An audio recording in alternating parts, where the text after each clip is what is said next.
Okay, so I'm a little more self-conscious now because I have the camera actually pointing at me.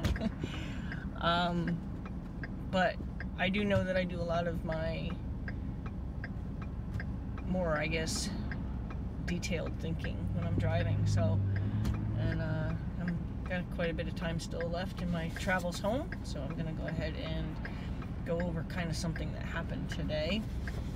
Not really that it happened today, a conversation that happened today is I really, really want to see if there is a way that we can get the word out that horses are vibrational, horses are emotional, and horses feel your vibrations and feel your emotions, and how to manipulate your vibration to influence the horse, and how to manipulate your emotions to help the horse through something. I recognize that sometimes people get frustrated and aggravated with horses, and that emotion is very hard for a horse to perceive as anything but aggressive. And you know, if you're constantly handling your horse in an aggressive way through your own frustration, it doesn't really matter, honestly, if you haul off and hit your horse on a regular basis or if you just handle your horse with that kind of energy. What I'd really like to do is find a way to help people recognize their own energy and recognize how their own energy actually affects their horse, and maybe even try to find a way to school people in managing their energy in a productive way, a positive way for their horse, and to just almost like it's like an awareness class. I wish I could figure out how to really get the word out that if we could become more aware of energy. So for example, today I was working with a horse, and simple things like adjusting the length of the rope in hand communicated something to the horse. So the person was asking the horse to flex to the left and flex to the right, and it's in preparation for teaching the horse the emergency stop. But we have to teach the horse at a standstill how to flex to the left or flex to the right, and have it mean don't move your feet. Well, the goal is don't move your feet. However, the horse has been taught that energy on the line means slow down, back up, listen to me, kind of thing. The horse is standing still, and the person was wanting to adjust the length of the rope in their hand, and naturally it wasn't like there was anything wrong with this particularly, but in the horse's case, the horse was perceiving it as some kind of language. Like, you gotta remember, your horse is constantly trying to read you, so everything you do, everything you say means something to your horse. So the person was trying to adjust the length of the rope in their hand and like flopped it up, you know, to try to bounce it so it got shorter. But the problem is the horse saw that as backing up. Now we're trying to teach the horse not to move. So a communication that was not helpful, and the person was not aware that they were communicating this, caused the horse to back up. And in causing the horse to back up, now the horse is wrong for moving. So the point is, if we want to give our horses pure language, pure communication, the best way to do that is to find a way to focus people on themselves a little bit. Sometimes I do feel like I'm picking on people. I have found at times people get defensive because they feel like you're wronging them for the way that they do things, and that's not the case at all. It's truly to say, do you understand why she just backed up?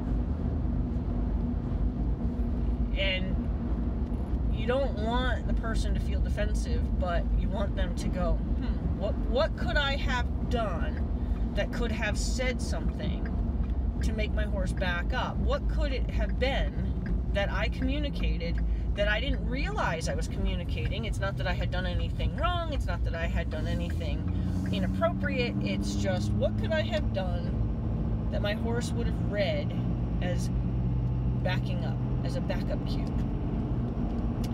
I want to make sure that I can find a way to delicately tell people, reflect on what you just did. Is it possible, before you get mad at the horse, and I think that's going to be the biggest thing I want to teach people, is before you get mad at the horse, do a checklist on yourself. Could I have said back up? Could I have accidentally, could I have inadvertently said back up? Then, if you really believe, and I know that's going to be like a microsecond of conversation with yourself, but sometimes it only takes one time for you to go, oh, of course, that's why she backed up. It could change a pattern or change a habit of doing your rope adjustment that way. It could make you just enough self-aware to help you change some of your habitual rope management, habitual standing postures that you don't realize are projecting some kind of energy or projecting some kind of communication.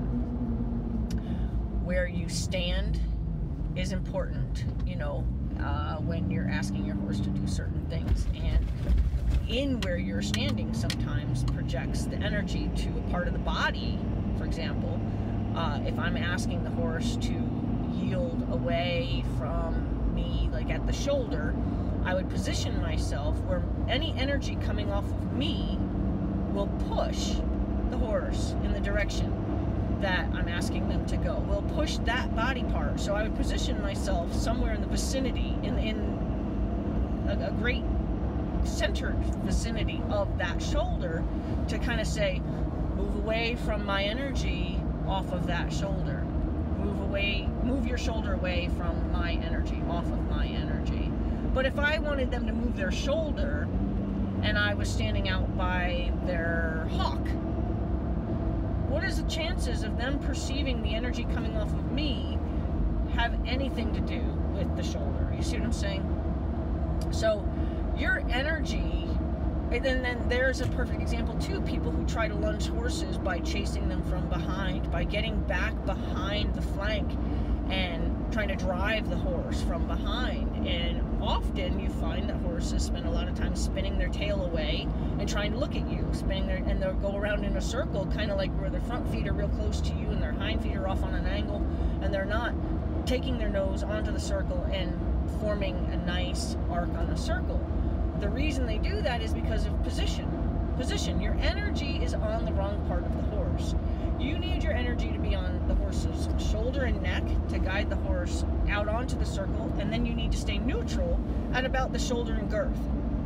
That way your horse will know that that's the part of the body that needs to stay away from you, and that's the part of the body that needs to yield away. So really, position and where you project your energy is so important. And just, I want to find a way to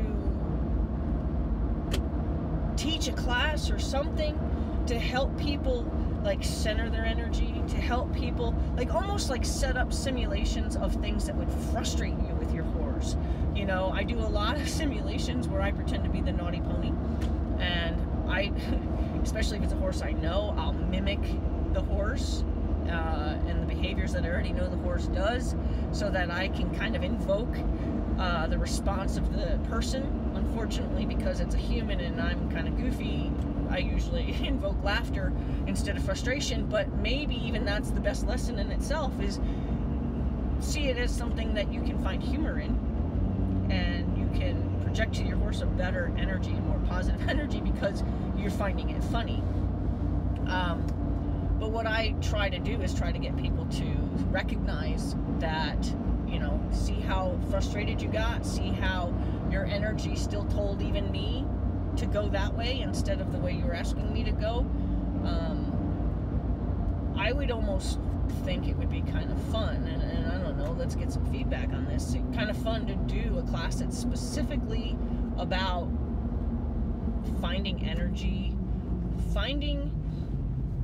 honing in on getting control of, and then utilizing energy in the most productive way possible in working with horses. And wow, I would love to see.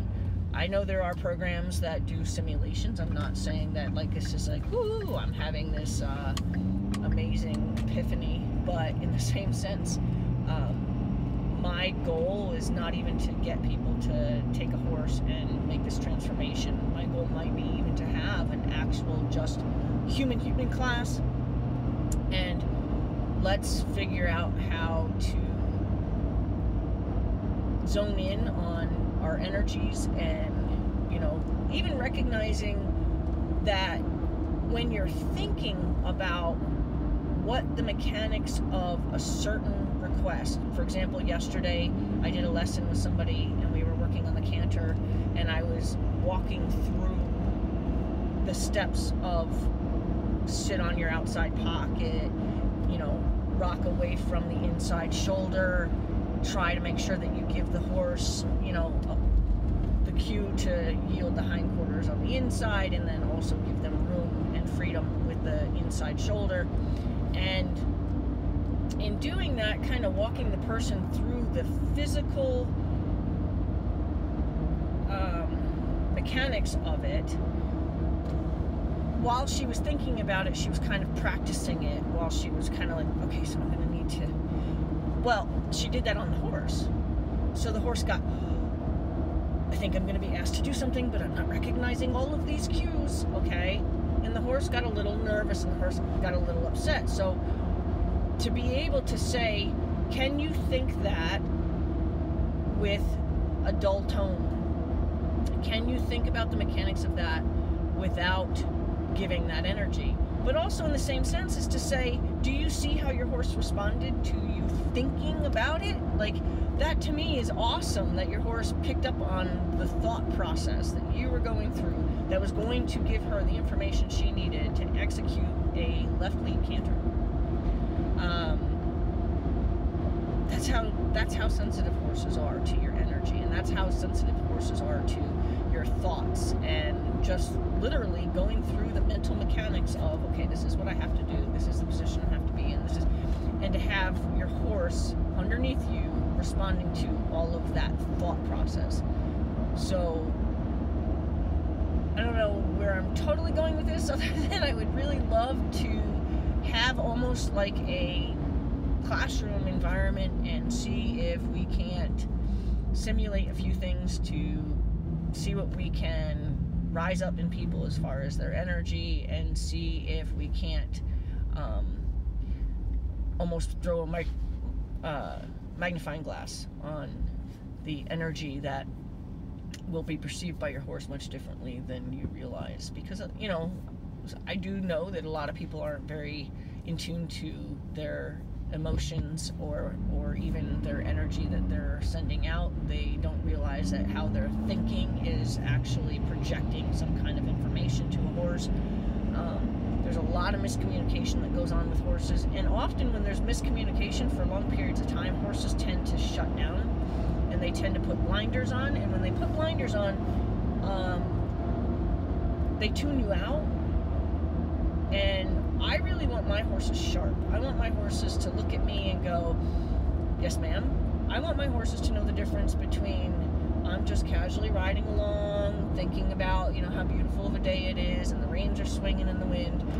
And then I want my horses to check in with me as soon as my body becomes alive. As soon as my body starts to activate something, I want my horses to go, yes ma'am.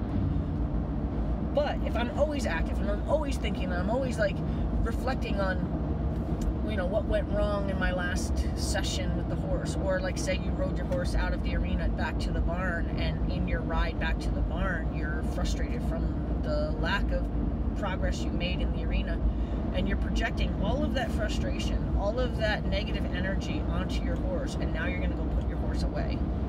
And chances are your horse is not going to be that excited to see you next time you come. And you may not even know you did it. And that's, I think, where I would love to find a way to get people interested in putting a little bit of a magnifying glass on their emotions and see if we can't just change the way people work with their horses and watch the results. I mean, the results are amazing if you're in tune with your emotions and you're in tune with your vibration. Horses can connect to you in ways. We have a joke that all horses that I work with become Kirsten Sauer, and it's funny because, you know, like my horse, you know, I've had him since he was 2 months old, kind of thing. So Ritz, of course, he's Kirsten Sauer because he loves his mommy. But I can find a Kirsten Sauer situation with every horse that I've worked with, and it's not because I have this gift with horses. It's not like that at all. It's actually because horses recognize that I can feel for them. They feel for me, I feel for them. Vibrations can kind of get on one platform, and horses feel comfort in that. They feel comfort in my neutral expression of my energy, what people perceive as patience. Like I was told that I'm really patient yesterday with a horse that I was working with in a tarp experience, and it wasn't patience, and that's what I told her. I said, it's not patience, it's because I'm watching this horse think her way through every step of this activity, and I see every micro step forward. I see every effort she's making. I see every thought she's making, and I'm intrigued. I'm mesmerized.